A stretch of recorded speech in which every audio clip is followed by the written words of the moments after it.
Hello students, I welcome you all once again. Today in this class, we will be learning Werner's theory of coordination compounds. So what exactly is Werner's theory and what are the postulates of this theory and who proposed this theory and what are all the important points under this theory we will be learning. Okay students, so listen with concentration.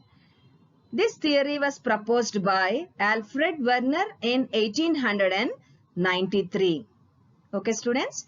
This theory was proposed by Alfred Werner. Hence, it is called as Werner's theory. So, what exactly it explains? It explains the characteristic properties of coordination compounds like their nature and mainly the concept of valency is explained by Werner's theory.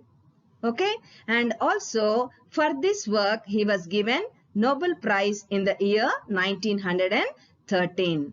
Okay students, now let us look at the postulates of this theory or the postulates proposed by Alfred Werner in his theory. So the first and foremost point is metals have two types of valencies. Okay, metals possess two types of valencies, primary valency and secondary valency. Okay students, first let us learn this primary valency. It is also called as principal or ionizable valency. What is it called students? Principal or ionizable valency. So what exactly is this primary valency? For example, look at the salts given here. Silver chloride, copper sulfate, cobalt chloride and platinum chloride.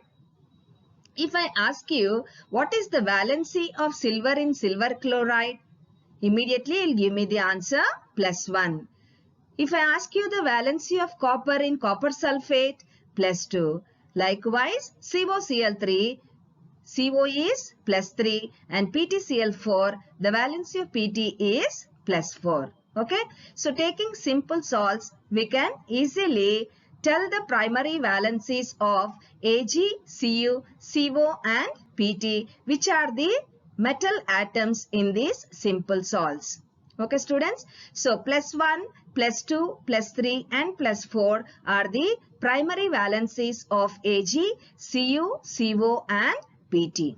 Okay, so from this we can say that primary valencies are nothing but which a metal normally shows during the formation of simple salts.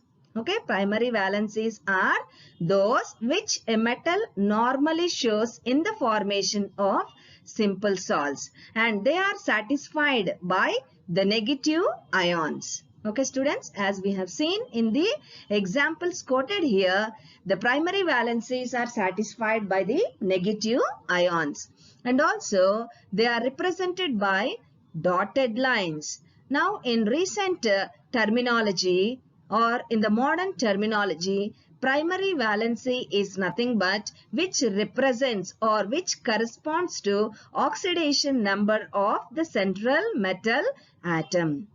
Okay students, understood?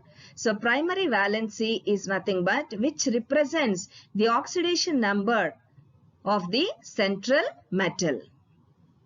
So this is about primary valency explained by Werner's theory. Second type of valency is secondary valency. It can also be called as auxiliary or non-ionizable valency. So if we observe or if we look at the secondary valency, it is satisfied by either the negative ion or a neutral molecule which possesses lone pair of electrons or even sometimes by some positive groups. Okay, primary valency we have seen it is satisfied by the negative ions, whereas secondary valency is satisfied by either a negative ion or a neutral molecule having lone pair of electrons or also sometimes by some positive groups, and it is shown by solid lines. And in recent terminology or in modern terminology, it is nothing but which represents the coordination number of the central metal. Okay, students, understood? So primary valency corresponds to oxidation state or oxidation number, and secondary valency corresponds to what? Coordination number of the central metal. And also, while writing the formula of a complex, secondary valencies are shown in square brackets. Okay, so in square brackets means the secondary valencies, they are representing the coordination sphere and they are non-ionizable.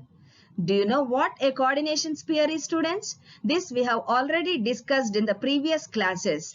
Coordination sphere, what do we represent inside the square brackets and what is called as a coordination sphere?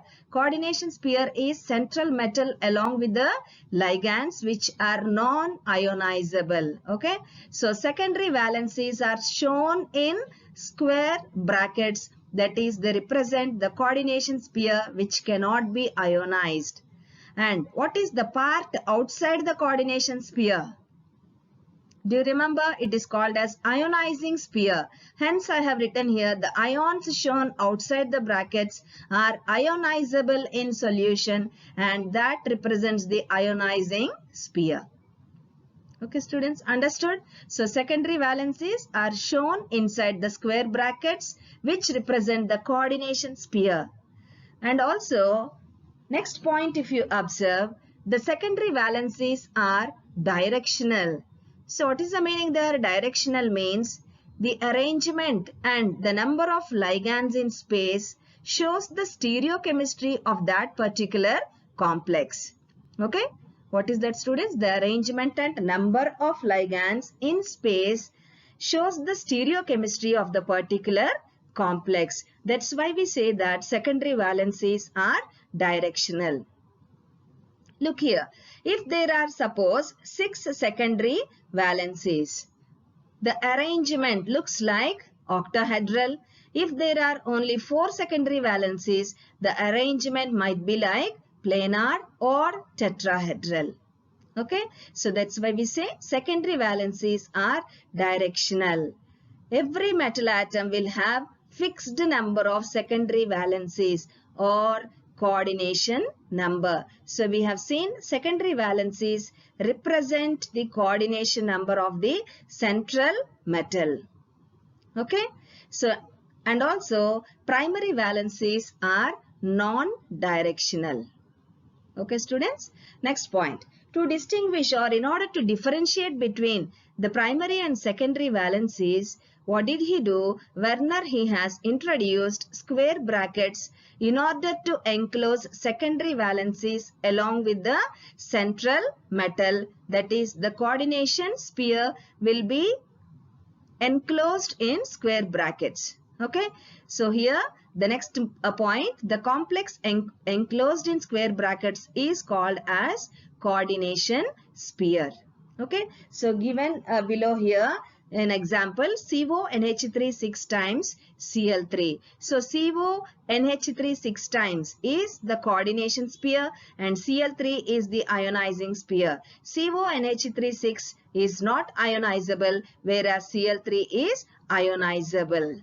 Okay, students, understood all these points? So now you should know what primary valency is and what secondary valency is. Primary valency represents the oxidation state. Secondary valency represents the coordination number. Okay, and you all know what coordination number is. The number of ligands around the central metal atom is called as coordination number. So the secondary valencies represent the coordination number. Okay, and these secondary valencies are shown inside the square brackets, so which is called as coordination sphere. Okay, students, so inside the square brackets there will be secondary valencies along with the central metal which is called as coordination sphere. Okay, students, am I clear? So these are the postulates under Werner's theory of coordination compounds. So please within 5 minutes, if you read this carefully with concentration, within 5 minutes you can learn these 3 points. It's very easy. I have made it very clear. So please kindly read and learn all the points under Werner's theory of coordination compounds and mark it as an important question. Thank you.